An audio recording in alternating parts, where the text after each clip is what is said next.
Couple of reminders before I bring Donna up. Utah Valley Oasis does rely on volunteers, and if you'd like to get involved, we have a couple sign-up sheets, and so we'll be passing those around. Also, if you want us to continue to have marginally good coffee and good speakers and good music and everything, please donate. I'll be passing a basket around as well.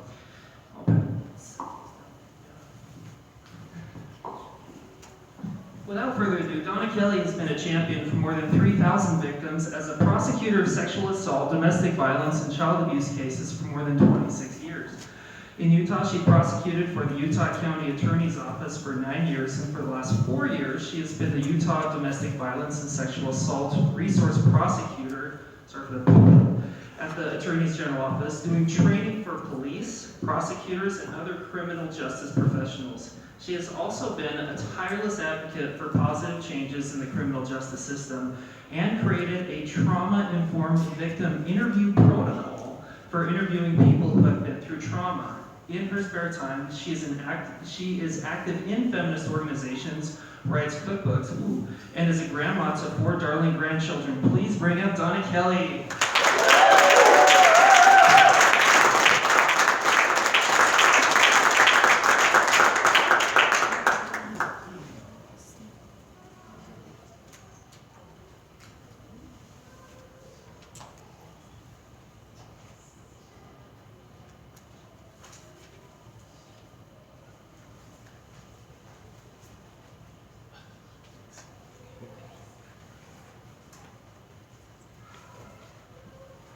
So thank you so much for having me, Lance. I really am excited to be here and so excited to see that there's so many people that are willing to come and listen to somebody talk about sexual assault on a Sunday morning. You guys are awesome. Thank you for caring about it. Thank you. I've taught, for the last 4 years, I've probably trained between 8,000 and 10,000 people, not only in Utah, but around the nation. So I teach in all different types of settings. Probably the biggest setting was I spoke at the National Conference in Dallas, Texas this last year to an audience of about 750 people. But I've also taught, I sat at a table and taught, 6 or 7 police officers too. So I do a wide variety, and this school is just great. What a great setting for learning. I want to go to a school someday that has a Irish hip-hop dance club. Seriously, there's a flyer on the back bulletin board that says Irish hip-hop dance club. I mean, seriously, that's so amazing.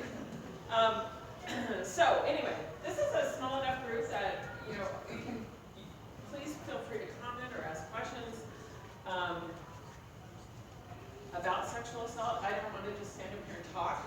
I want to stand up here and talk about things that you want to hear about. So please interrupt me at any time. Obviously, I've been working full-time in the field of sexual assault and domestic violence for the last 26 years. So I told Lance this morning when he was saying, okay, now how much time do you need? I said, look, I can talk for 2 minutes or 2 days about this, so you just let me know. So anyway, I'm here to share with you. I want to talk a little bit about sexual assault myths because I think that we all have them sort of floating around in our brain.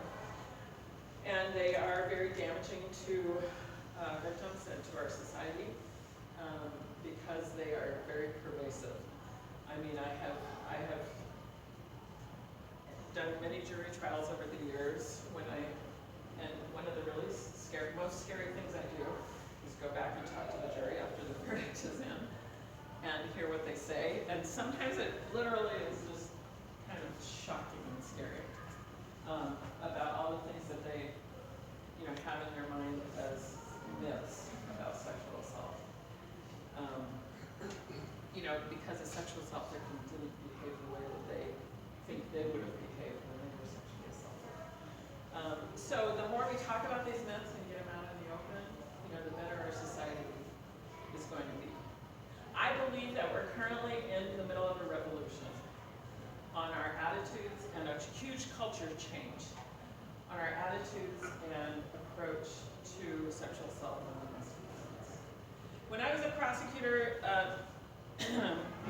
now I started in the early 1990s, so it's been more than for 25 years now. When I was started as a prosecutor, I started work on a Monday morning. On Tuesday morning, I had a jury trial. I had absolutely no idea what I was doing. I went into the courtroom, and luckily the judge there was really awesome and nice, and kind of helped me through it. But it was a DUI case.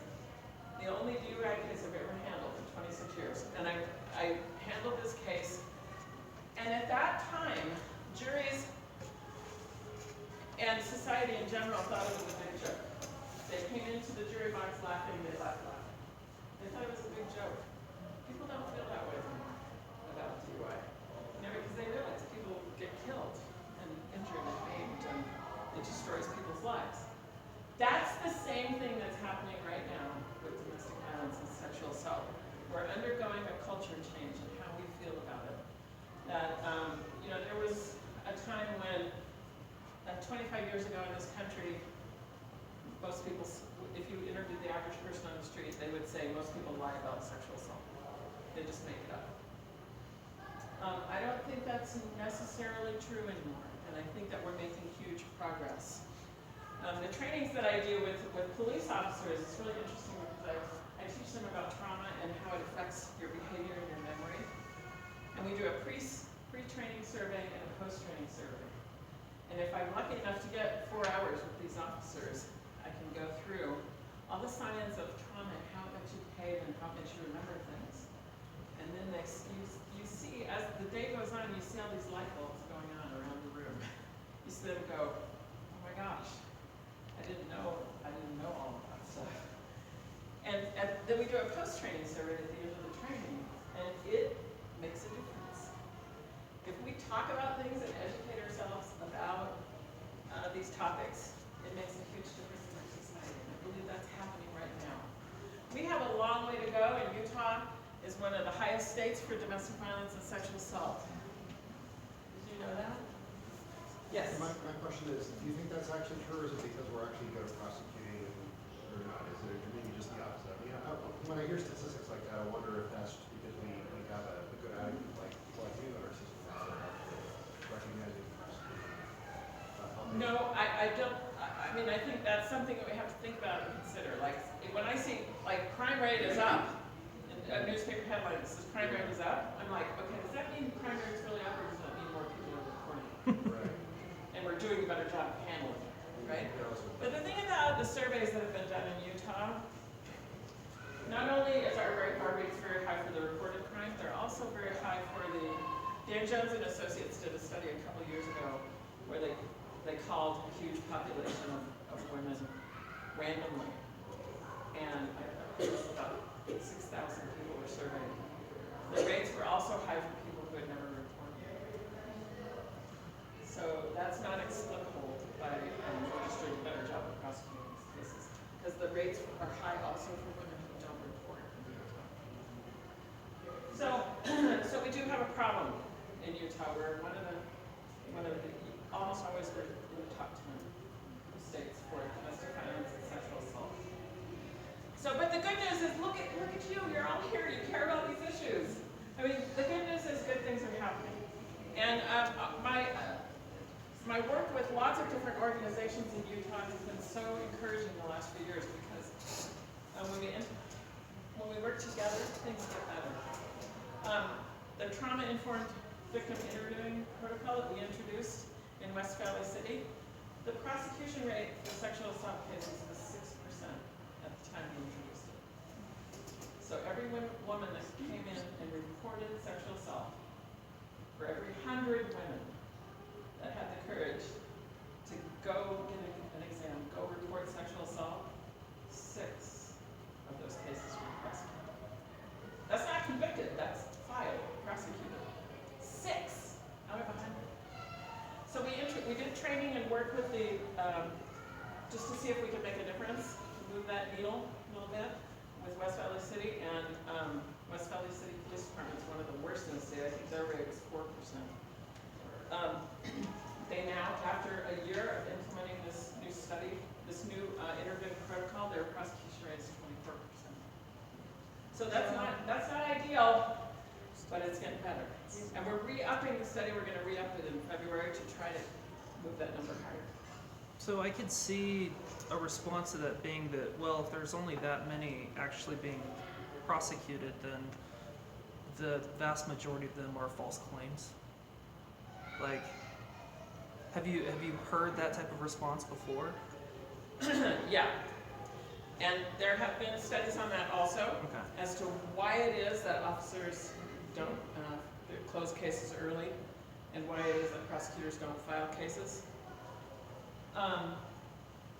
Basically, the number of false reports, I'm going to get to that. Okay, I'm sorry. I'll talk about that when I get Sorry. to it. I got this PowerPoint, I got to use it. Okay, so I want to kind of go through these. This will be a little bit quick, because this is designed for a 90-minute presentation, so I might go a little bit faster, I might skip some stuff as we go along. First of all, why do these rape myths exist in our society? And I don't believe that it's all bad motives on our part.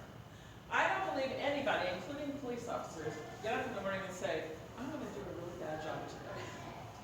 I want to hurt some victims today. I don't believe anybody says that. I don't believe the officers believe that or say that. But they don't know what they don't know. And so they just go out there. And the things that influence us to believe rape myths are sometimes well-intentioned. In other words, we want to believe that our society is safe. Do we really want to believe that sexual assault happens in our neighborhood? In the schools that we send our daughters to? Do we really want to believe that? Or would it be better to say, oh, no. We don't have rape in Utah. We don't have sexual assault here. That's a defense mechanism on our part. It's psychologically more comforting, or we feel so much better if we could just explain it away. If somebody came to you and said, I don't know what to do, I was raped last night. You don't want to believe that that really happened to that person that you care about. You don't want to believe that it happens in your neighborhood, at your daughter's school. So you say, well, let's sit and talk about this. Now, maybe it was just a misunderstanding. I'm sure he's a good guy. I'm sure he didn't mean to do that. It's a good intention on your part, is what I'm saying. You want to explain it away so that you feel safer. And it doesn't happen here. Do you feel like some of it has a root in like gender dynamics too? Who's in power? Like maybe thousands of years of male domination of females? I don't know. Do you think that might have Yeah. That we're like trying to work through? That whatever men want is what should happen whether the woman wants it or not. I don't know. There's also some religious organizations that believe that. I don't know if you've heard of any of those. The other thing is, human beings want to believe in justice. At our heart, we want to believe that this world is a just place. We want to believe that people who are just walking down the street and being good people and good citizens, bad things don't happen. Because this is a just world. We don't want to believe. To believe that sexual assault happens, we have to believe that our world is not always safe. And our world is not always just. And that's a scary thing. So anyway, I wanted to start out saying that, but I don't think it's bad motives on our part all the time. I think that it's a defense mechanism. And you know what? We need to get over that in order to deal with the problem better. So, the stereotype of a rape is this guy. There's a degenerate, sex-starved, knife-wielding stranger who leaps out of the shadows to attack an unsuspecting young woman who resists vigorously, is seriously injured, and immediately reports to the police. This is what we think a real rape is. This is what we want to believe. Because there's not a lot of these guys walking around Provo, Utah, right? So that makes us feel safer. Wow, it's just watch out for this one guy in a million, right? And beliefs and myths in our society are widely held. All types of people believe and promote rape myths. Whoopi Goldberg a couple of years ago, and when Roman Polanski was trying to come back to our country, you remember Roman Polanski was the guy who drugged and then had sexual intercourse with a 13-year-old girl and pled guilty to rape, and then fled the country. He was trying to come back to the country, get his warrants dropped, so he could come back to the United States. And a lot of celebrities came to his defense. And they said things like this: well, it wasn't real rape, you know, because he didn't have a knife or a gun. You know, it was just, you know, a 13-year-old girl that was, you know, whatever. Right? So everybody in our society has some of these kind of myths in their mind. Really? So drugging a 13-year-old girl and having sex with her is not really rape. Really? This guy was a congressman a couple of summers ago. You may remember this statement: pregnancy from rape is really rare if it's a legitimate rape. See that term, legitimate rape? There's just a small number of those real rapes that happen. The female body has tried ways to shut that whole thing down. You can't get pregnant from a real rape. These myths exist all over the place. Here's probably the biggest one: he said, she said. And I'm here to tell you, after 26 years of being a prosecutor of these cases, this is rarely true. It does happen extreme. I could count on, out of the 3,000 cases I've probably handled as a prosecutor, I could count on one hand the cases where this is true. The thing is, if we look for evidence, we always find it. One way or the other, either it happened or it didn't happen. But it usually means we just don't want to deal with it. We want to believe rape doesn't happen. So we treat sexual assault cases differently than any other kind of case in our system. We start out with not wanting to believe the victim when they tell us that they were raped. Can you imagine if we treated all victims the same way that we treated sexual assault victims? Like a bank robbery. If we treated a teller at a bank the same way that we treated sexual assault victims, we would say this: now, come on, you had all these piles of money somewhere. You must have wanted to be robbed. To a burglar victim, we would say to a burglar victim, you left your window open? Really? Guess what is your burglar victim? You wanted to be burglarious, isn't that? Our disbelief of sexual assault cases causes us to treat them very differently. So, is anybody here from the law enforcement? Okay. It's meant to be humorous, just in case. I don't want you to take this the wrong way that I'm just up here bashing on law enforcement. But somebody out there in the world did this clever video and put it on the World Wide Web. And it's, what if we treated a robbery case the same way that we treat sexual assault? What would that look like in our society? So it's just a couple minutes and I really love it. Sure. Okay, wait, we have no sound. Lance, do you know why we have no sound?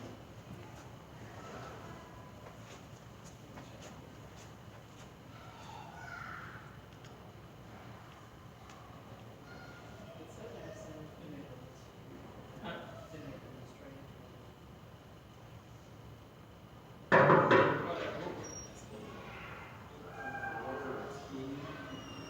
They seem pretty upbeat for somebody who just had their computer stolen.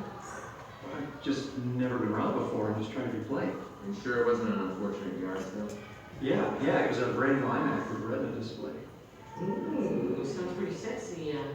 We flaunting it? No, it was right over there on the bureau. Oh, right here in front of this window. Flashing your goods for all the world to see? Kind of sounds like you were asking for it.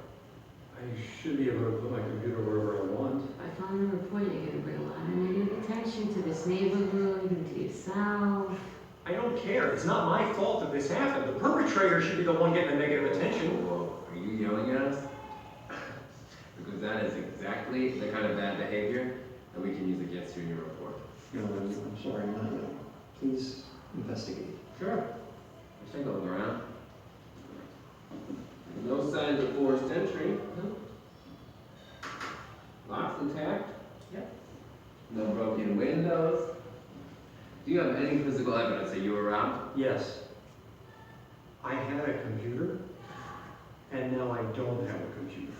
Oh, let's not get cute, okay? How do I know that you didn't want someone to take it with you? Because I'm saying I didn't.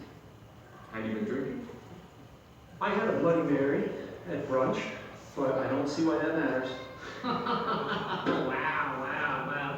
Because if you were drinking, the courts are probably gonna side with the robber. That doesn't make any sense. Even if I was blackout drunk, I'd still have the right to a safe home. I think we're done here. Wait, what?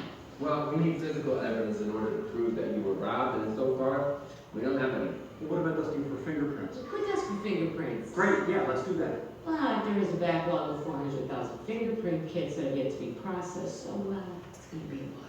This is ridiculous. And even if we did find the perp at this point, it would be a real, he said. What? Yeah, so you ready to drop this thing? No, absolutely not. Someone was in here without my consent, and they took something that I'll never get back. I feel violated. And by not doing something about it, you're letting them go free so we can do it to other people. We can tell you're upset.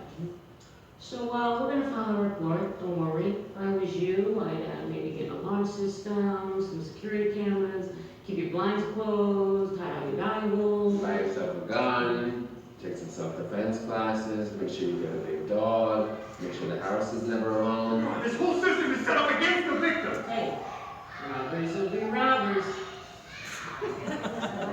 Robbers will be robbers. Yeah. So that's what it looks like. That's what not believing people, victims, looks like. And that's how it translates into it. That's why we're getting 6% prosecution rates in Utah. So what are some of the, I'm going to go quickly through some of these myths. And the first one is about perpetrators. We want to believe, because of this whole safety thing, we want to feel safe. We want to believe that sex offenders fit into a certain profile and they're easy to identify. We want to believe that there's, the word rapist tattooed on their forehead, so we'll know to avoid those people, right? But the truth is that there is no identifiable profile. We do know some things, though. Reported sexual offenses, the ones that come into our system, are committed 95% by women. Sexist. I know, it is.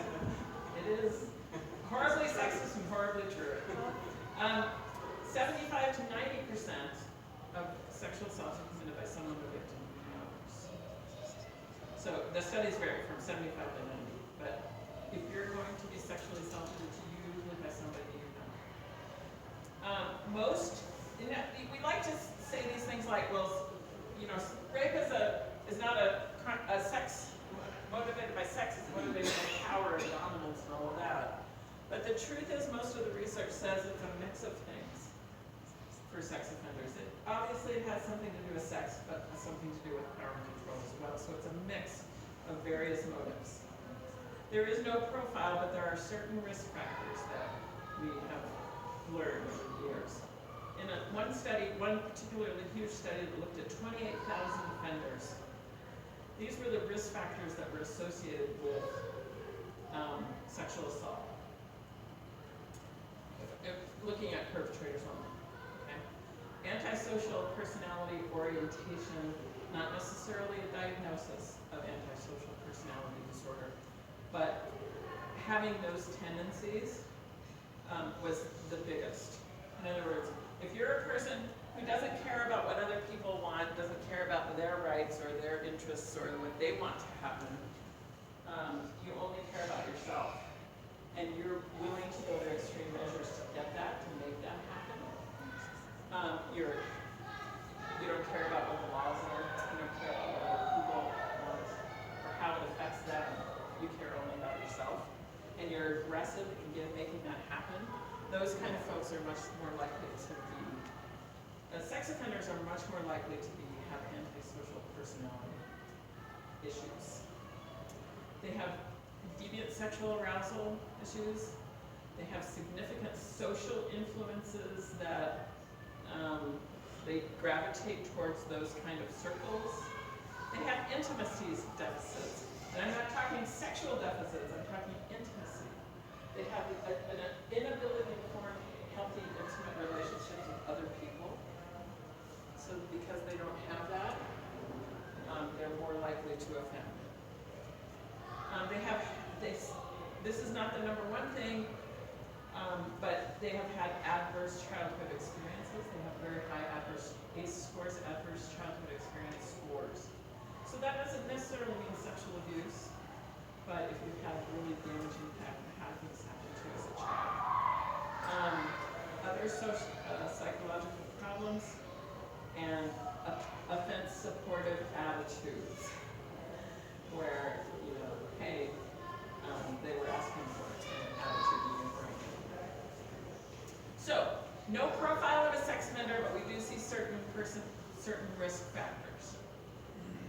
Sexual assault myth number 2 is that a weapon is used or serious physical injury is caused. This almost never, I can tell you this for certain. It's very rare to have extreme injury caused during sexual assault. For a lot of reasons, I think the number one reason is the thing that I'll get to later, autonomic immobility, where you're immobile. When this is happening to you and you're in trauma, you're immobile, so your body doesn't fight back. It's not a choice, it's how your body responds to trauma. Physical and verbal immobility are very common. So the facts are, weapons are rarely used. 70% of rape victims have no physical injury at all on their body. And 24% have some very minor physical injury with if it's non-specific to rape. So 94% of sexual assault victims have very little or no injury to their body, physical injury. Rape victims don't often immediately report to the police. Only a small percentage, less than 10% of sexual assault is ever reported to the police, but when it is reported, it's usually most of the time reported days or weeks later. Sexual assault myth number 4. Sexual assault is an impulsive act. The fact is that the studies of convicted sex offenders show that 70 to 80% of sexual assaults are planned in advance. These, especially for serial offenders, these are events, the research shows that their most favorite part of their perpetrating is the fantasy ahead of time. They love to think about what they're going to do, how they're going to do it, how they're going to get away with it. The fantasizing is the part that they talk most researchers about. So most sexual assaults are planned in advance. And if you think about it, that kind of makes sense, because for those sexual offenders that are serial offenders, they're the predators in our society. They're the ones that, like the predators in the jungle. You know, think about the lion in the jungle. Lions spend a lot of time just sitting and waiting. They just watch for the herds to go by. And they might watch 27 herds before they see that one antelope that is a good target and go after that target. So they're sitting there watching, thinking through, planning what they're going to do. Sexual assault is usually not an impulsive act where, oh, hey, we were just at a party, things went a little too far, and we meant for this to happen. That's not what sexual assault is about. It's about the mindset of wanting to perpetrate. I don't know how many of you have ever seen, we just think it's just, oh, they got a little too carried away at a fraternity party. No, they didn't. They planned it. I don't know how many of you have ever heard of Dr. David Lisak? Has anybody heard of him? He did a study of university. He's one of the researchers that was the impetus behind a lot of the current changes for sexual assault on campus being investigated better, dealt with better, and his numbers were 20% of when college-age students, 20% of females will be sexually assaulted in the 4 years of their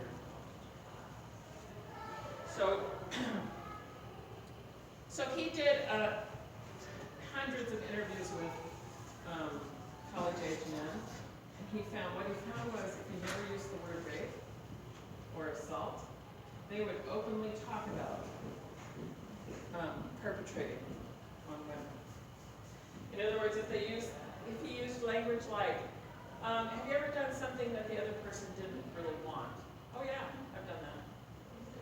And they would openly talk about it. As long as the word rape or sexual assault wasn't ever used, then they could explain it away in their mind. This is just about 3 minutes. Am I running out of time, Lance? You're good. Okay. This is about 3 minutes of one of Dr. Lisak's interviews. And I want to show this to you because it clearly shows this myth of, oh, it was just things went a little too far, nobody enough for this.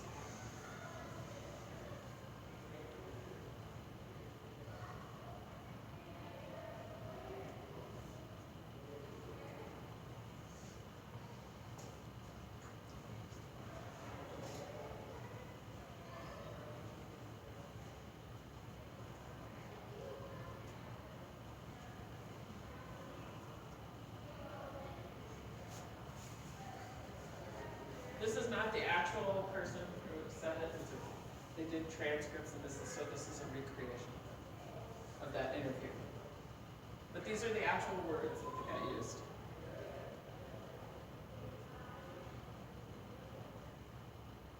We had parties every weekend. That's what my fraternity was known for. And we'd invite a bunch of girls, lay out a bunch of kegs or whatever we were drinking that night, and everyone would just get blasted. And we'd all invite girls, all of us in the fraternity. You know, we'd be on the lookout for the good-looking girls, especially the freshmen, the really young ones. They're the easiest. It's like they didn't know the ropes, kind of, you know, like they were easy prey. And they wouldn't know anything about drinking or how much alcohol they could handle. So, you know, they wouldn't know anything about our techniques. What were those techniques? Well, we invited them to the party, you know, and make it seem like it was a real honor. Like we didn't just invite any girl, which I guess in a way is true. You know, and then we'd get them drinking right away. We'd have all those kegs, but we always had some kind of punch also, you know, like our own home brew. And we'd make it with a real sweet juice, and we'd pour in all kinds of alcohol. And it was really powerful stuff. The girls wouldn't know what hit them. They'd be guzzling it, you know, because they were freshmen, kind of nervous, and it was just juice anyhow, right? So. When you say it was just juice, you mean girls wouldn't know that it was spiked with alcohol? Well, they knew. I mean, they knew that. At least the smart ones did. But it was a party, right? That's some kind of, you know, like social tea. I think they must have known, or most of them did anyway. The ones that didn't have it were really naive. Well, did you count on them being naive? Yeah, the really young ones, the naive ones were the easiest. And they'd be the ones that we'd target. What do you mean by target? Well, that's what we'd call them.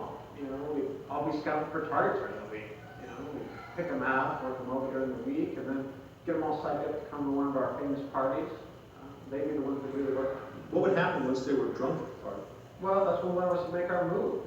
You know, by then each one of the girls had been kind of staked out by one of us, meaning one of the guys would be working on them, getting them drinks, you know, keeping the juices flowing, so to speak. You kind of had to know your moment, you know, when to make the move. You basically had to have an instinct for it. Can you describe what happened at the specific occasion referred to in your questionnaire? Yeah, sure. I had this girl staked out. I picked her up in one of my classes, you know, worked on her. She was all prepped. I was watching for her. You know, the minute she walked into the door of the party, I was on her.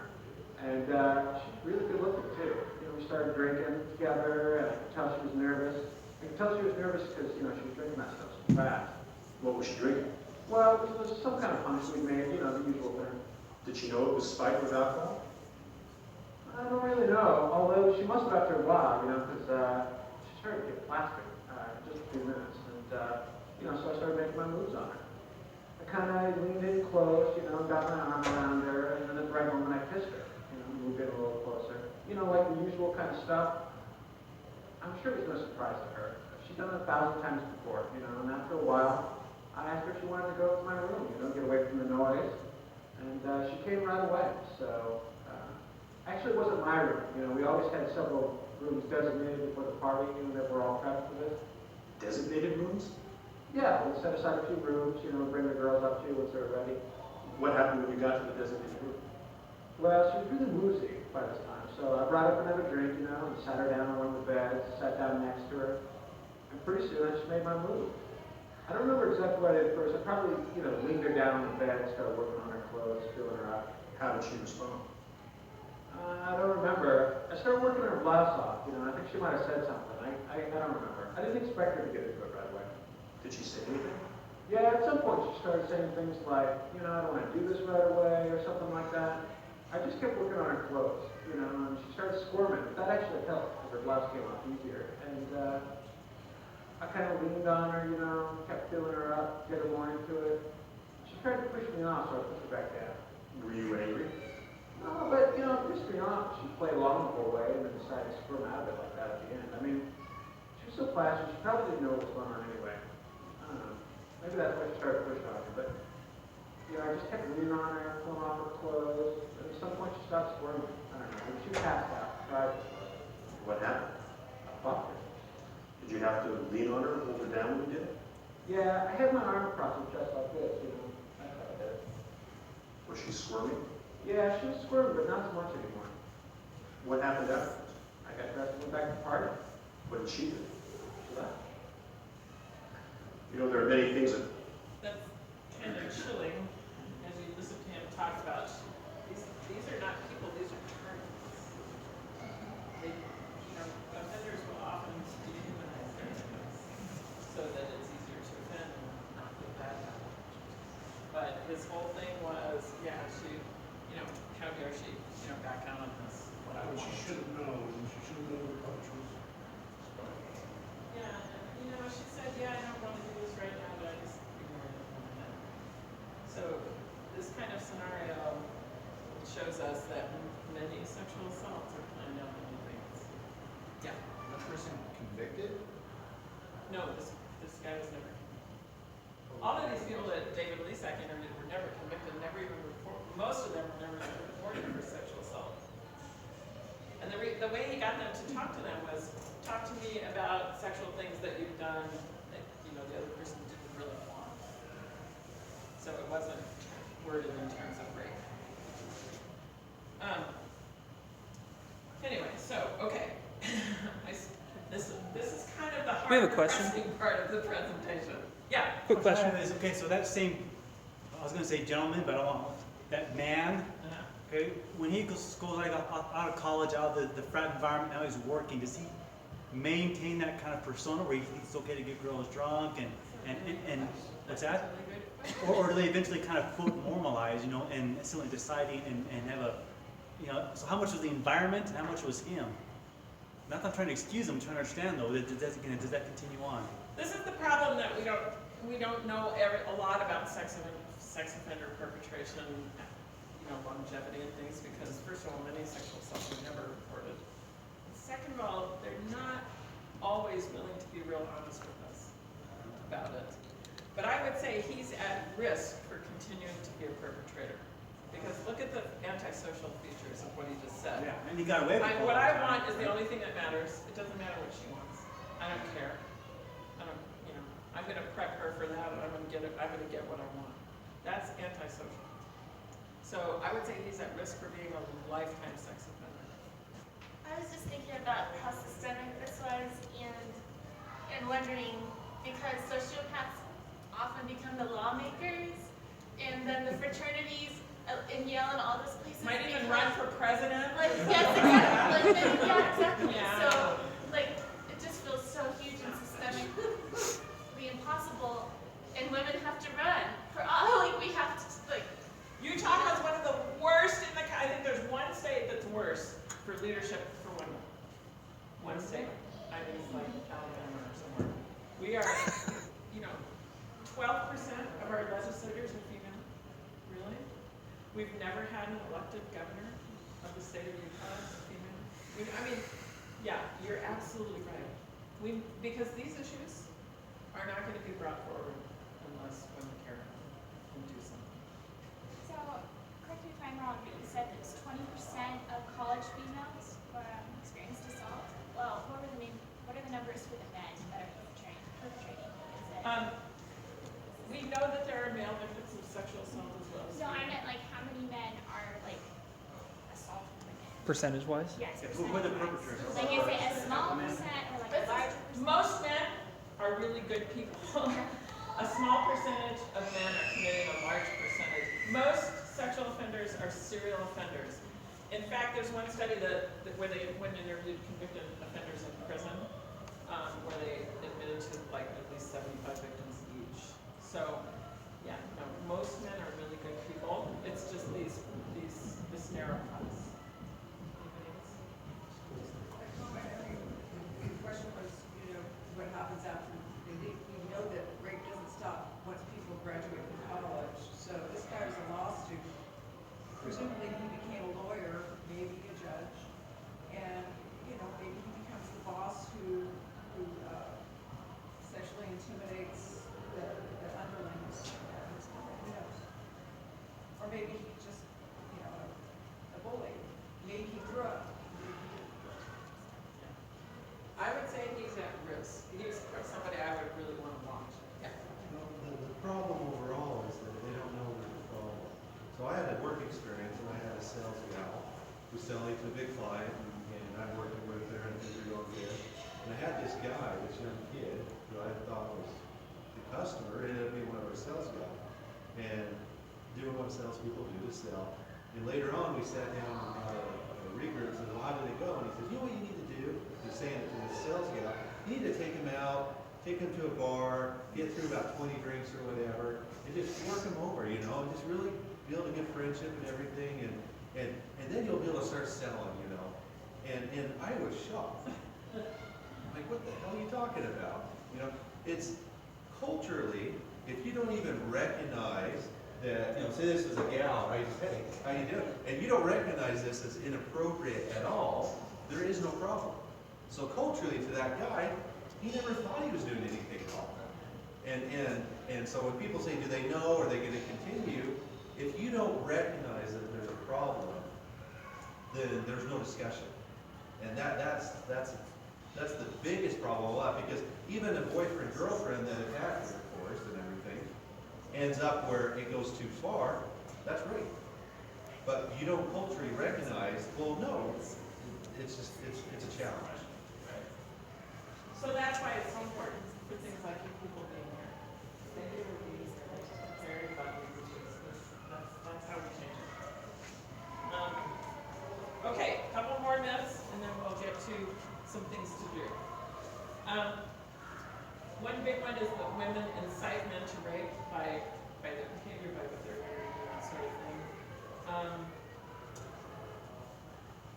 The fact is that opportunity is the greatest single precipitator of sexual assault. If there's an opportunity, predators will take it. Most sex offenders, when they're interviewed, cannot even describe what their victim was wearing. Doesn't matter. The first rape case I had when I was started as a prosecutor in Oregon was an 87-year-old woman who was raped in her own bed in the morning. She woke up and there was a man standing over her. It wasn't what she was wearing. It wasn't what she was doing. Okay. Perpetrators can't even really describe to you what the victim was wearing. So, I'm gonna have to start skipping here, I know, because I'm talking too much. Sexual assault location. Most people think that rape is only a problem that happens in inner city, kind of downtown ghetto kind of places. If I didn't know much about sexual assault, I would assume like downtown New Jersey, bad neighborhoods. That's where rape and sexual assault happens. But actually the opposite is true. Rates are much higher in rural areas. Utah ranks number 14 last year out of the 50 states, and we're considered a fairly rural state. The highest state in the United States for sexual assault, what would you guess it would be? Mississippi. California? What? Mississippi or somewhere. Somewhere in the south? Yes, let's just say Alaska. Alaska. You give that man a prize. Alaska has the highest sexual assault rates in the country. Partly because of how rural they are, partly because Native women are high victimization rates. So look at this, Alaska, a lot of these states that are high are very rural states. Alaska, South Dakota, of all places, New Mexico. Look at New York and New Jersey.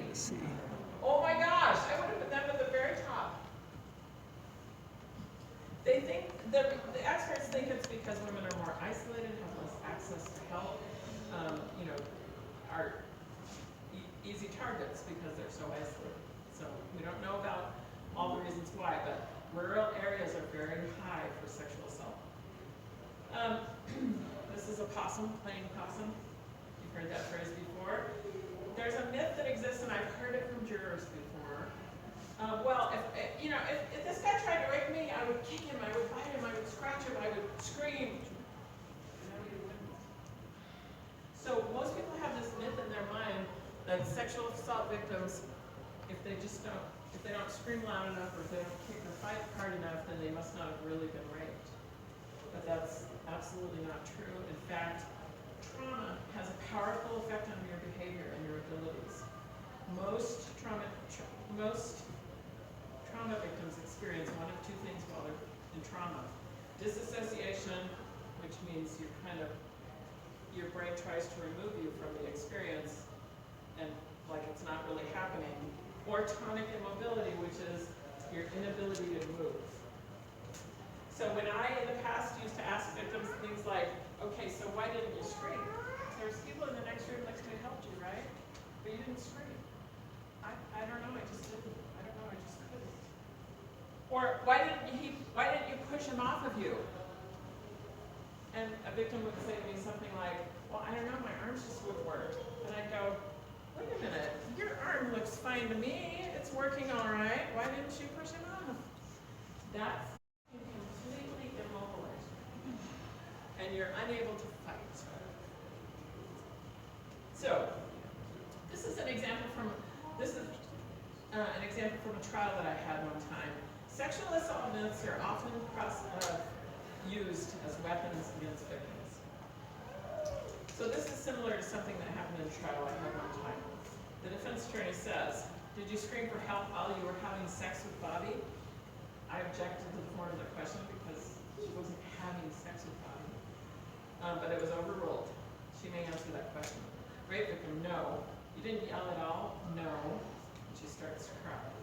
You want the jury to believe you were raped, yet you yourself didn't even call for help? Well, I just answer yes or no. No.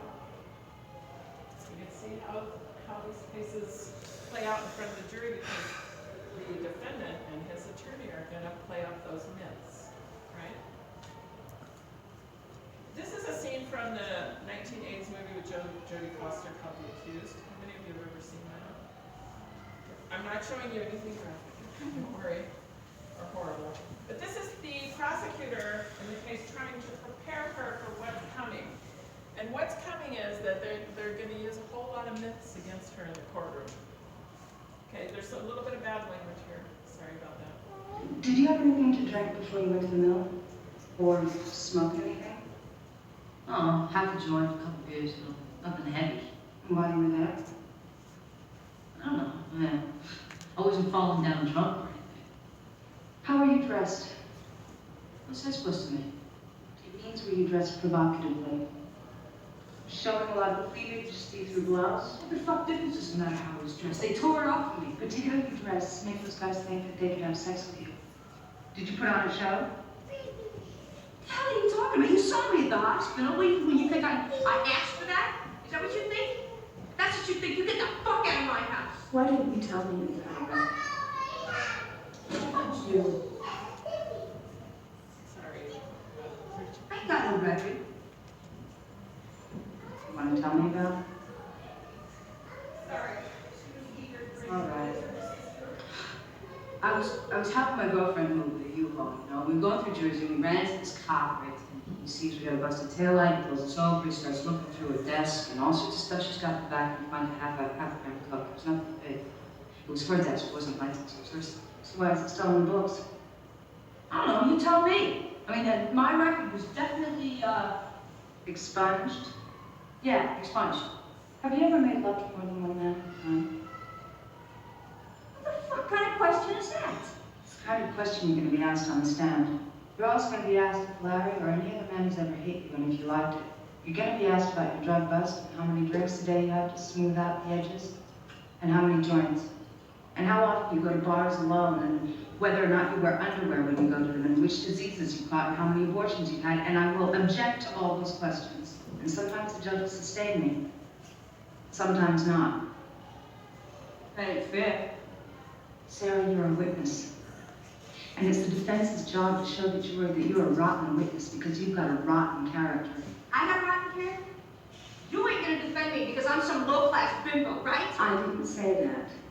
Well, those bastards heard you. So that's the kind of stuff that happens in the courtrooms, is all these myths that people believe about sexual assault get exploited and used against victims. You guys are prosecutors here? I'm not gonna talk about their case law. I won't bore you with all of that. Okay, myth number 8. Most rapes occur in dangerous places like alleys. 60% of rapes occur in the victim's home. And 20% occur somewhere where the victim felt safe, a friend's house, for example. 80% of rapes happen in somewhere where you normally feel safe.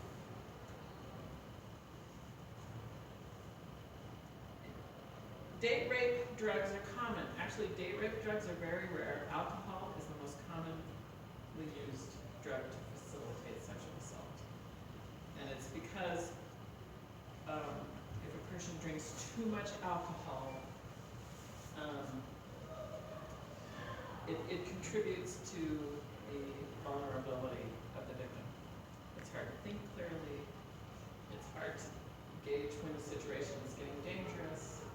It's harder to fight back. This graphic shows alcohol is the #1 date rape drug. So a lot of my cases as a prosecutor over the years have started out with a woman coming in and saying, well, I went to this party last night and I was drinking with some people I didn't really know, and then it goes from there. This is the graphic. Somebody asked about perpetration rates for females and males. 1 in 4 women will experience in Utah, I'm sorry to tell you this, in Utah that's 1 in 3. We're higher than the national average. 1 in 4 women nationally will experience some sort of sexual assault. 1 in 71 men. So it's much, much higher rates for women. What classifies as a sexual assault? What exactly? That's a good question. Sexual assault means unwanted sexual conduct, so it could be rape, it could be sodomy, it could be grabbing someone by the pussy. Has anyone ever heard that phrase before? Those are all considered to be sexual assault. So could you be groped at a concert and have that classify as sexual assault? Sure. I feel like that's the reason that there's a lot of hype against sexual assaults. You know, I was actually, someone would say I was sexually assaulted. They will everyone be sexually assaulted. If something is, you know, being groped at a concert, if it's such a prevalent thing, I think I don't know, just in general, I feel like it would help understanding to be able to differentiate between the types of assault and the different levels, and to have an awareness of just how dangerous this city is, or how prevalent this problem is. If we knew, you know, I do you know what I'm saying? It's yeah, I do. And sex crimes are listed according to severity. For example, fondling type crimes are usually misdemeanor crimes in most states. It's a misdemeanor. What is that in Utah? Is it a Not misdemeanor? as serious. You can't go to prison. You could get maximum 1 year in jail. In Utah, 2 years probation, and be ordered to do some treatment and so forth. But a felony crime, you could go to prison. And there's 3 levels of felony, so there's 3 levels of felony sex crimes in Utah as well. Depending on if there's penetration, it goes up as what you're talking about, the seriousness, dangerous, invasiveness of the assault is much more serious. Recently, there was somebody in the news that had sex with this girl that was completely passed out next to a dumpster, and I think he got like Rob Turner. Yeah, it was Rob Turner. And what was his punishment? It was really light, since I remember. I don't know. He got like less than 6 months. 6 months, but he actually went 3. He actually, you almost never do the whole round of order to do. So yeah. So So I don't know, there was a big backlash to that.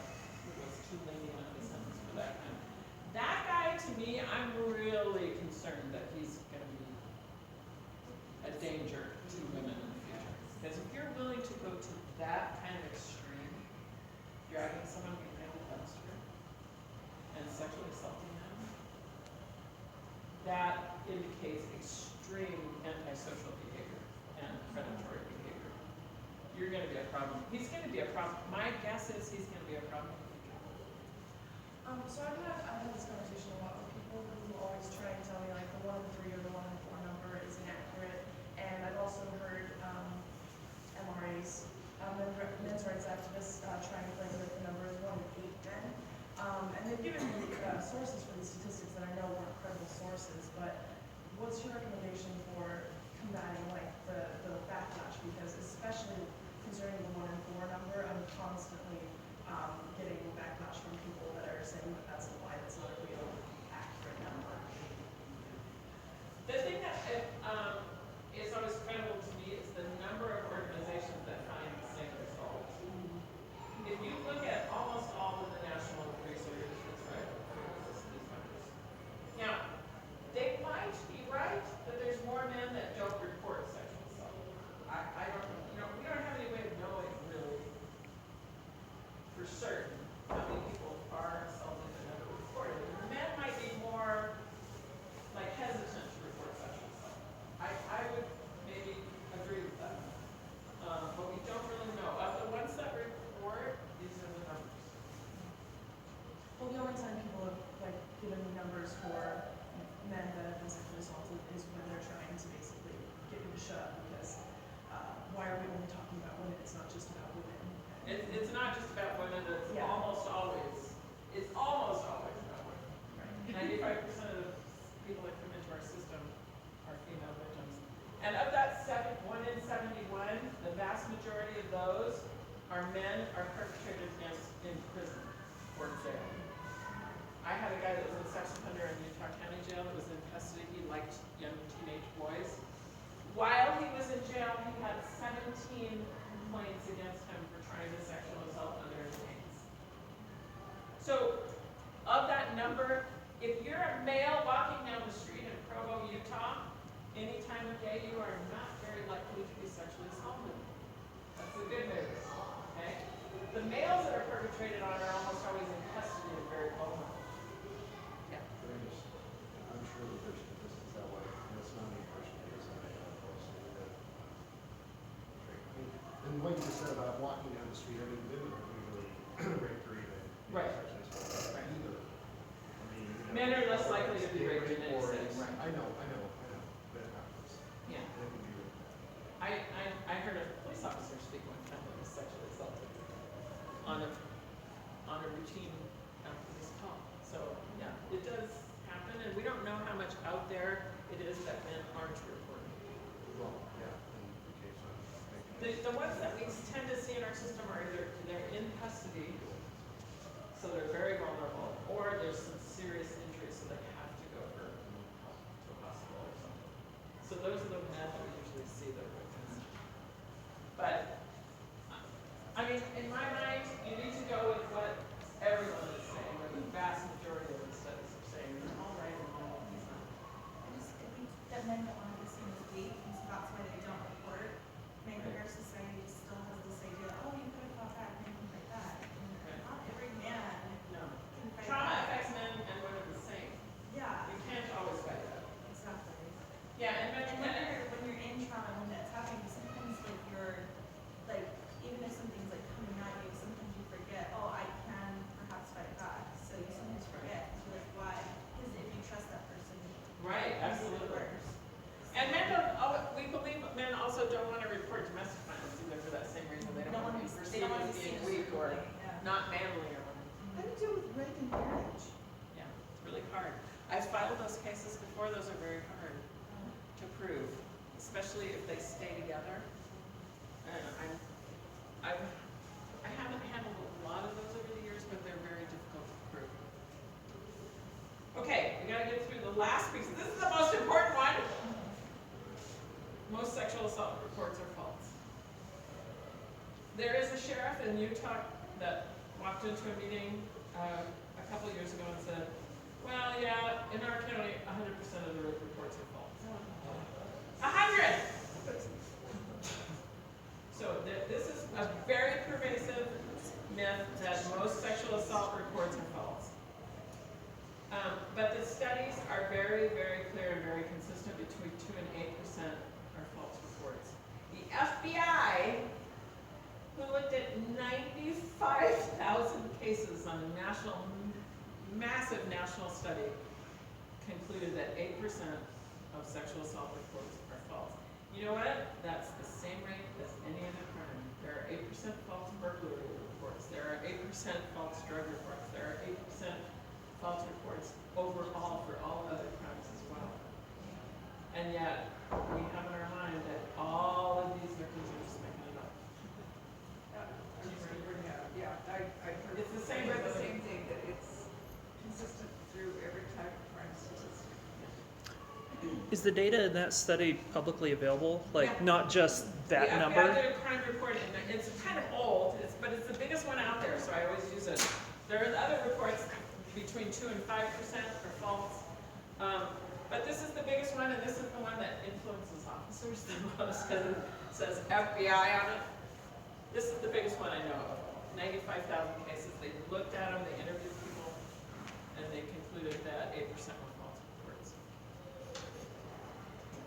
Utah County had an epidemic back in the 80s of these recovered memories of satanic ritualistic abuse. When those seem to die out, I think the residue was non-belief of real victims. What do you think? Absolutely. I think, to me, it always, as a prosecutor, I've gotten cases before and concluded they were a false report. It's a small number, but I've concluded that they were a false report, but it has made me really angry because then if somebody makes up a report and it's in the newspapers or whatever, gets through the system, then our other victims are not. And that always just hurts my heart, that this kind of damage is done. But it does happen. It does happen. Do you deal with many cases of incest? I filed incest cases as well. But incest is normally, I know you're not going to believe this, incest is normally a misdemeanor crime. So, it's not a felony. So I only filed felony cases because I work for the Utah County Attorney's Office. City prosecutors around would be dealing with incest cases more than I would. I hope you can't mean that incest is all the child abuse. I'm sorry, I said, I hope you can't mean that incest cases involving a child is Oh no, child sexual assault crimes are very different. Yeah, I just, when you said This so is- long, come on, people with babies. Everything that I've told you today has to do with adult victims, not child. Child sexual abuse is a whole different thing. Not that they would have considered excessive at one point. Yeah, no. Child sexual assault is almost always a felony. A very serious felony. Do you happen to know who handled the Browns, the 5 pianists whose dad was Dave Sturgill, he was the prosecutor. I worked on that case a little bit with him. But Dave Sturgill from the county attorney's office here. Yeah. Those Browns have become real vocal advocates for sexual assault victims. It's been awesome to watch that happen because they've become very active in the sexual assault response community. Okay. False reports of sexual assault almost always involve some of these elements. Mentally ill victims, rape myths, significant facts that are different than the investigation showed. So this is just my personal opinion, false reports are easily moved out of the system. Completely false reports. Now, that's not to say false reports where somebody intentionally makes up a lie and goes in to try to get someone else in trouble. I'm not talking about cases that are hard to prove or cases that are unfounded or don't have enough evidence, okay? So, these, where someone intentionally goes in to make a false report are very rare and usually include some of these elements. remember a case coming in to the Utah County Attorney's Office. The mother of the children who were abused said, I need to talk to a prosecutor about my own stuff. So she came in, and we didn't know it at the time, but she had mental illness.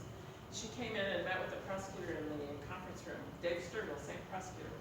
And he started asking her about, well, she's making up all this, she's saying all this stuff about these dozens of men would climb into her bedroom window at night and they would shoot her with a dart in her neck to disable her.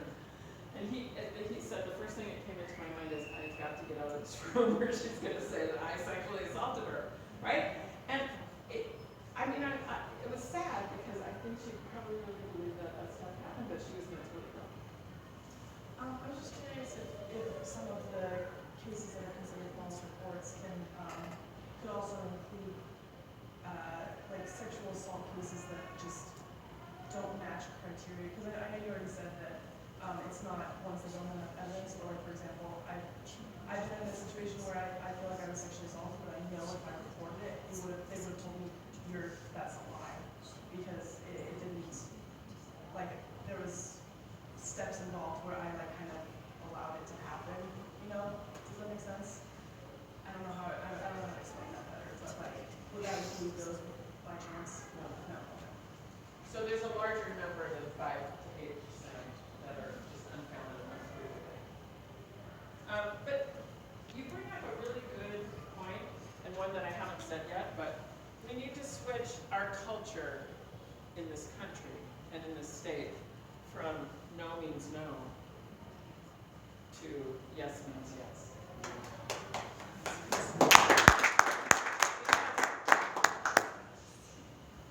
We put 100% of the burden on the victim to prove that they weren't consenting. Why should we do that? We don't do that for any other category of crime. I mean, if somebody comes into your house and steals your couch, you don't have to be standing there saying, no, don't take my couch. No, I don't want you to take my couch. I'm going to block the doorway so you can't take my couch. We don't do that. We assume that you don't want your couch taken.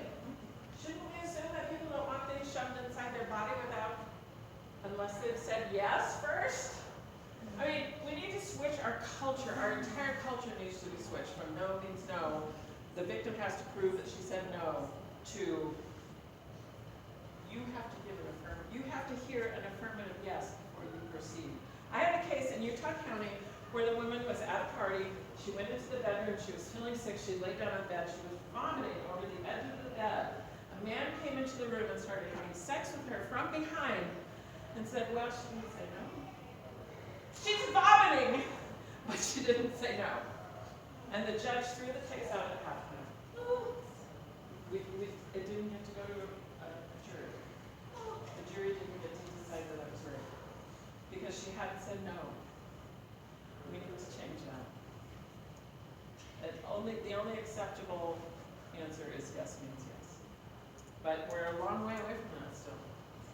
Any chance that the judiciary can get the kind of training that you've done with the police? Love to do that. They actually invited me to the district court judges conference this summer to talk about domestic violence. Woohoo! So yes. So my next step is I want to talk to them about sexual assault. Sorry, you said you've been doing this since the 90s and how things have changed. And I feel like when I was young, I was about 5 and I was most of my babysitter's son. She would often be alone and I was older brother. There were 2 other kids that were faced by the little brother. I dealt with it. And I tried to tell her and she wouldn't believe me. She was deeply religious and like her religion, I don't know what she's in Pakistan, but I would try to tell her and she'd like try to shut me off and everything. I was trying to, no, my son didn't do that. And we took it to court and they threw it out because they're like, how is there any proof? How can we prove that this didn't happen? And I felt like if that case had happened now, that there would have been much different results. You know, this. Well, thank you. I hope you're right. I mean, I think that we have made a lot of progress. I feel like there could have been at least more, there wasn't enough, like, there wasn't enough trial. I felt like it was just like this one day I got to center, like, all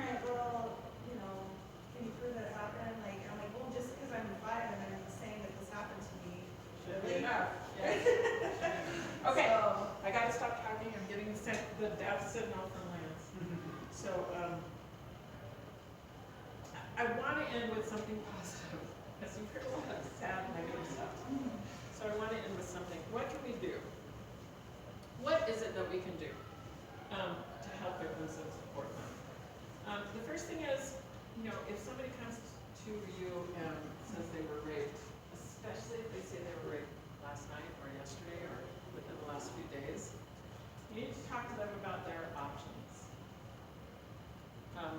Because there is a certain amount of evidence that can be lost if you just tell them, go home and crawl under the covers and think about it for, you know, the next 10 days. So you need to discuss with them what their options are. It's still their choice.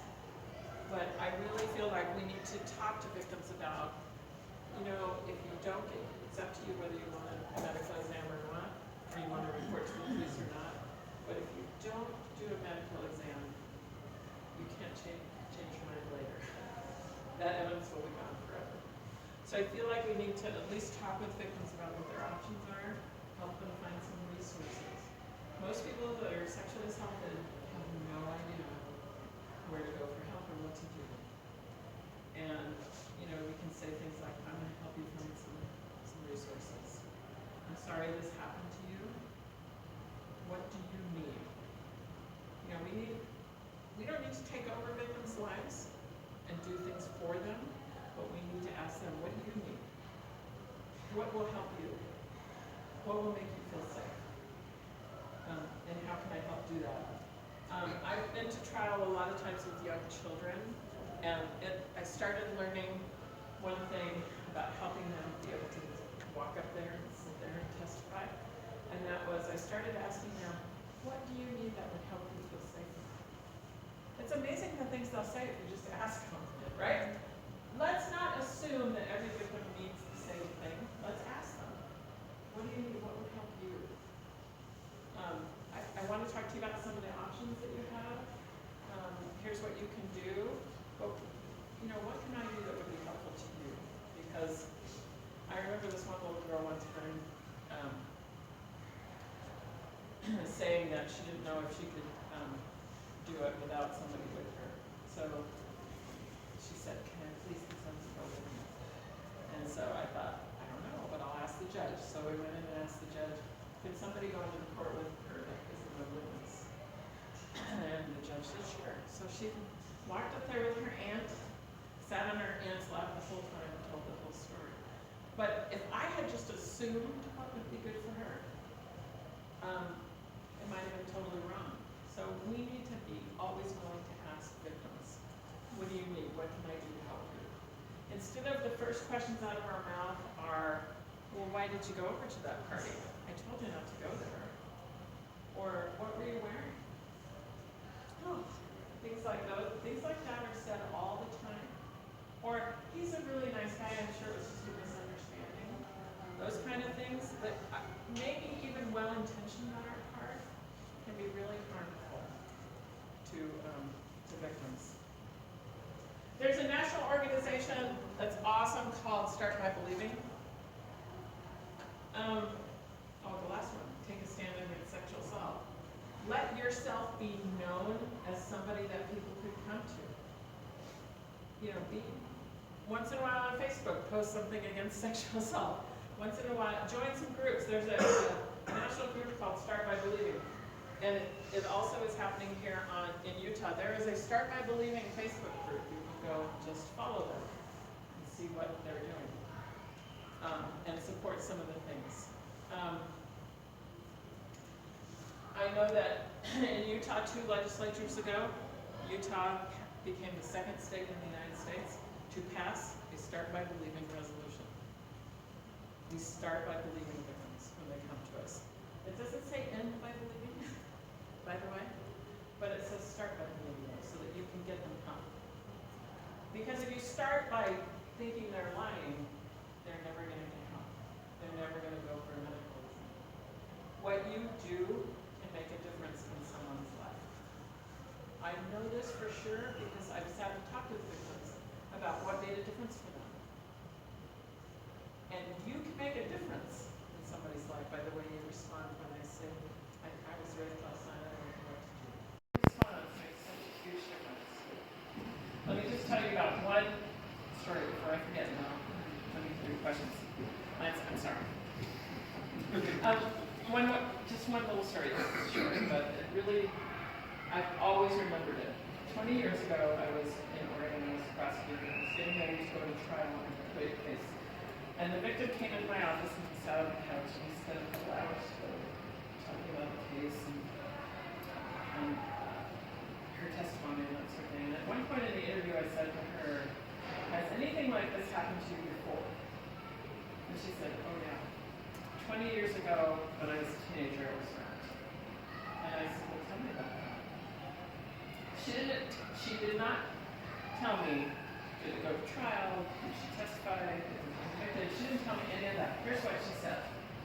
"Oh, let me tell you about my detective. He's awesome. He really helped me. He believed me, he supported me, he did a great job on my case." And then she took her purse out and she took her wallet out of her purse. In her wallet was the card of the detective that worked on her case 20 years ago. She carried his card in her wallet for 20 years. On the back of the card, he had written, "You can do it."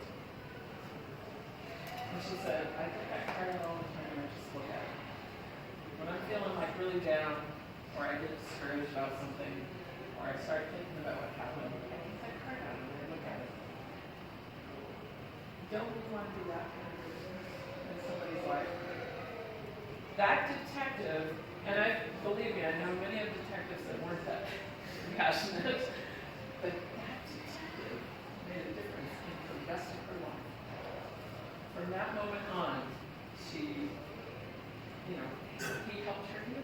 He helped her go on to have a happy, successful life. You can be that person for someone. In your response, how you respond to their statement about sexual assault or domestic violence or any sort of event that's traumatizing you. You can respond with compassion and caring instead of disbelief. Okay, questions? Yes. So the BOE has changed their honor code recently in light of much criticism of the whole. Like 150,000 signatures on a petition? Yes, exactly. Do you think that's actually going to change anything? Because I think a lot of the changes they made, like recently they also changed the honor code, so if you left They don't have sexual assault at BYU. If you left the faith, there's actual like loophole that allows you to still stay a student if you leave Mormonism. Supposedly, like that's a reason you can petition to not be kicked out now. Before it wasn't. So this whole like change to the honor code, do you think that's actually going to change stuff? Is that more like lip service to appease the criticisms? That remains to be seen. I don't know. I'm hopeful. And there's another little thing called civil lawsuits that need to start happening for institutions that are damaging victims. So that's the motivation too. Also being, unaccredited as a university, like now that it's become so public, might be some motivation. I'm very hopeful. I mean, I think we need to give people the opportunity to do the right thing. We need to give people the opportunity to change. And I hope they do. I really hope they do. I hope it's not just window dressing. Because I know for a fact that victims have gone to the BYU police or the honor code and been told not to report their sexual assault. I know for a fact that happens because I've heard it. So I think the publicness of that, that one victim that made it so public was named Utah Person of the Year by the Tribune. Because she brought this whole thing to light that was happening. It was so damaging. So I'm hopeful. I'm very hopeful that things are. There are some good people on Julie Valentine, one of the people I work with primarily, was on that committee and made some good recommendations. Whether they'll do it, I don't know. It's up to them, I guess. My question, I think, is about prevention or education from the youth up, because I feel that a lot of this has to do with people not being okay with sexuality at all, and the conversations that take place from a youth to an adolescent to a teenager to a young adult. Like, I mean, within the religious culture here, it's something that just is never talked about. And so when young people are getting together, whether they're drunk or not, or yes is yes and no is no, that's never really talked about beforehand. So what are some of the things, trying to think of like how we can help with that education to be able to stop rape from happening altogether. Yeah, we need to invest more as a society into prevention. We need to invest more into education and awareness. We need to start at the elementary schools and then, you know, if somebody's on the ground and you're tickling them and they don't want it, you need to stop. You know, things like that. We need to start young. We need to not force young children to, you know, hug and kiss and sit on people's laps if they don't want to. I mean, we need to start younger. That, you know, you have a right to say what happens to your body. So we need, as a society, we need to invest. See, I'm a response person, so I mostly work on response to sexual assault. But there's a lot of good work being done on prevention as well. Yes means yes is a big thing. Another campaign that I saw recently, it was not in Utah, it was in another state, was Can I Kiss You? I really liked that because, well, hey, why don't we ask before we do something to someone, even something as small as kissing? Can I kiss you? Then they were pushing this at like at the high school level. So, I mean, there's a lot of good stuff happening with prevention as well, but, you know, we still have a lot of work to do. Along those lines, there are some children's books that you can get to help prevent child sexual abuse, like, you know, My Body Belongs to Me. That's a good one, teaching kids boundaries and the right touch. So those are some things that you can read to your parents and start out. My body belongs to me. I love that. Wouldn't that be nice if all of our Yeah, I think something that we don't think about as society is like how it can start so small, like just pressuring little kids into hugging people that they don't want to hug, for example. I've noticed that, like I pay attention to like my nephews when my grandparents like say go hug your aunt, they like force them to, and I'm like, no, don't hug me if you don't want to. Like even little things like that we should be teaching from the time they're 2 years old, you know? It's like you don't have to touch people if you don't want to. You don't or how about the uncle saying, can I give you a hug? Right, exactly. Yeah. We have a lot of work to do in this society. I'm hopeful because I think there's a lot of good discussion starting. Okay, so, question, and it might be difficult to answer, but, so say you have a friend or family member who does invite you to the neighborhood, some significant sexual assault. And, you know, I don't want to go to police, I don't want to go to, you know, I just like this, you know. I mean, then you feel like you're victimized, or, you know, you need help. I mean, at what point, you know, is it appropriate? And I guess I've kind of gone from thinking, well, whatever they want to, you know, this is a justice issue. This is an issue that really needs to be, you know, dealt with. So I might be more inclined now to say, no, I'm sorry, but I'm on the There's nothing wrong with saying, in my opinion, you should report this. I really But I mean, I don't know, I mean, you know, you want to honor and support that person, but I mean, people get traumatized by it, and then like I said, you know, that most of them aren't reporting it, and they just go, you know, just eats away at them, and then this person's out there perpetrating it. The thing about, though, going forward in the criminal justice system, it's a very subjective response that you have. Some victims that I have worked with were actually benefited by going through the system. Yeah. It's not always like, this is gonna, I mean, they don't know, and they're afraid, I mean, they're just victimized, and so now it's like, oh, I don't want more complication, and, you know, scary stuff. But the thing is, you know, let them know, look, I'm gonna be here. I'll go with you to this point. I will be here for you. I'll help you if you're, you know, interested in doing that. Because a lot of people think it's gonna be like, you know, the old Dragnet movies where you put it in a room with a great metal table and a spotlight over your head. I mean, they had that image in their head that that's what it's gonna be. And it's not like that. I mean, we have made some progress in the criminal justice, but just keep reassuring them, look, I feel like this is really important. I would like to see you report it. I would like to see you go to the hospital. I'll go with you. You're not going to be alone. You're not going to be, and you can say things like that as well. 2 more questions. Just as a follow-up to that, would it be appropriate to say, give her some space and say, you know what, we have to do it right now. Could it be a day later or a week later? Sure. There is not going to be a nurse in the history of the universe that's going to hold a victim down and, you know, try to put some things out of their body. That's not going to happen. And then is so there a they time have where to be becomes, ready. They have to be willing to do these things. and as time goes by, does it get more difficult to gather the evidence or prosecute? Although, you know, the more technology advances, I reviewed a case the other day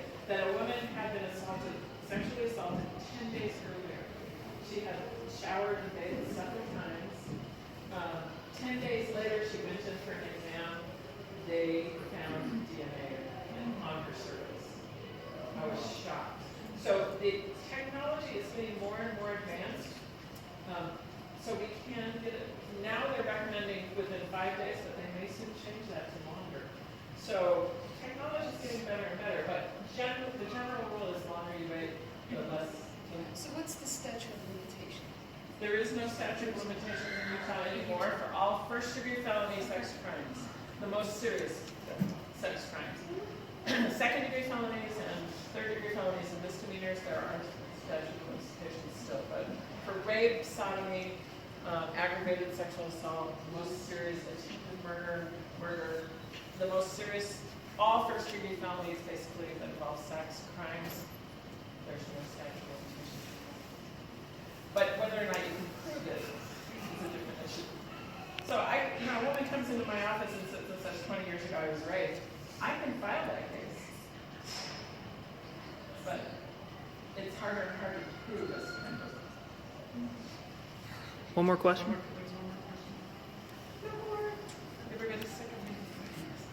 What about someone where the perpetrator is dead already? Is there any point in, would it be helpful for the victim to turn around and file a case even though the perpetrator is already dead?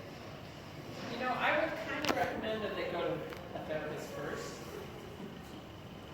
to see if they're ready to do that, whether it's a cost benefit. With the criminal justice system, it's kind of a cost benefit analysis. Like, I don't know whether that would be good or not, but I would recommend that person start with a therapist first. And then make it, because there's no time running, right? I mean, you can't be more dead. You're just dead, right? So. I was going to say, I work in the school district. Utah saved money on after things that they're doing, because after things can grow money away on teaching kids something that is not work. So if you want to do something, contact police leaders, write email, write letters, call them, because Okay, I'm going to give you a name. Angela Romero. Angela Romero has been a champion for legislation and policy in Utah for sexual assault. She's the one that got whatever exists right now in place, but it needs to be approved. And she, is willing to do it. She's willing to break the height, but Is she in District 26? somewhere western part of Salt Lake City. She ran unopposed this time, though. So, we have very good champions for this kind of stuff at the legislature, but luckily there aren't people.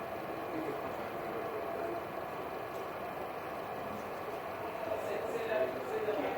You can also contact my good friend Harry.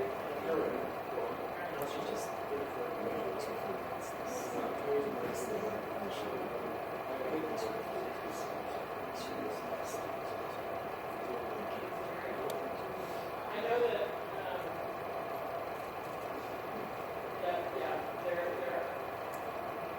there's going to be more people who will stand up. One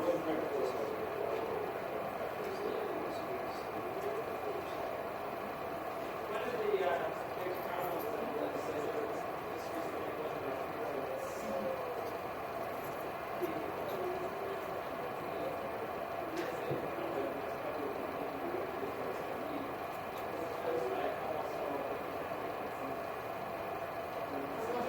recently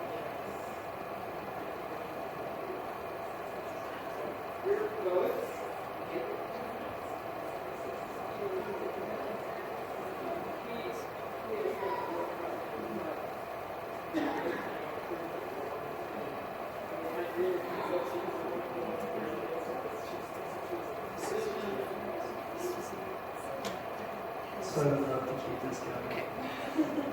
I would love to keep this going.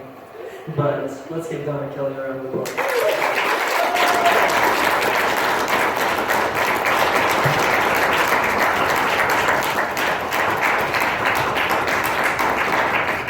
I'll ask a short question. Do you have a website? Or a blog? Just find you on Facebook. Don't just start by believing, right? I'm very active on that page. I would really recommend it. It's really awesome. Events and things on it.